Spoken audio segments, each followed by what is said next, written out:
Hello everyone, এই দেখো বৃষ্টির মধ্যে বেরিয়ে পড়েছি দুজনে।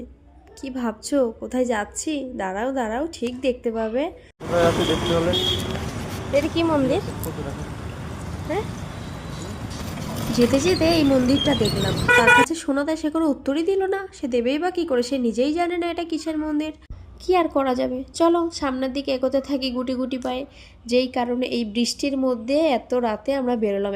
এখন বাজে রাত 8:30টারও বেশি। এই তো আমরা চলে এসেছি যেই কারণে আমাদের বেরানো। হ্যাঁ, আমরা এসেছিলাম মোমো খেতে। আর এখানে এসেই তো কি খাবো? আমি খাবো চিকেন মোমো, বরবাবু খাবে ফ্রাই মোমো। তো দুটোই অর্ডার করা হলো। এখানে আমারটা কিন্তু দিয়ে দিয়েছি, ওরটা ফ্রাই হচ্ছে। একসাথে খাবো বলে এখানে দেখো বসে আছি। পাশে এরকম খাবার থাকতে কি বসে থাকতে ইচ্ছা করে বলো তো?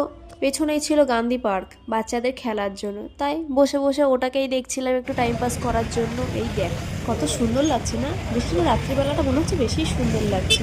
তো এখানে খাওয়া দাওয়া করে দুজনে বেরিয়ে পড়লাম। রাস্তায় দেখো জল জমি কি অবস্থা বৃষ্টির জন্য, তার মধ্যেও কিন্তু বেরিয়ে গেছি আমরা। রাস্তায় যেতে যেতে এই মালাগুলো দেখলাম, তাই তোমাদের সাথে একটু শেয়ার করলাম। কেমন লাগলো মালাগুলো? খুব সুন্দর না? ওখান থেকেই চলে আসলাম একটা ফোনের দোকানে আমার ফোনের গ্লাস গার্ড লাগানোর জন্য। ওখান থেকে বেরিয়ে চলে এলাম এখানে সবজি নেওয়ার জন্য, আমাদের ঘরের জন্য কিছু টুকিটাকি সবজি নিতে। আর এই জিনিসটা যে কি আমি চিনতে পারলাম না। তোমরা যদি কেউ চেনো আমাকে অবশ্যই জানিও। এখানে আমাদের সবজি বাজার হয়ে গেছে। এইগুলো আমাদের গাছের আম। আমাদের গাছের আম এরকম না? কার কার আমার মতন এই অবস্থা? রাস্তা পার হওয়ার সময় হাত ধরে রাস্তা পার করতে হয়। ওই যে লাল বিল্ডিংটা দেখা যাচ্ছে, ওখানেই আমরা থাকি। বাবা আকাশে কি মেঘ হয়েছে। চলো আবার পরে কথা বলবো। হ্যাঁ, টাটা।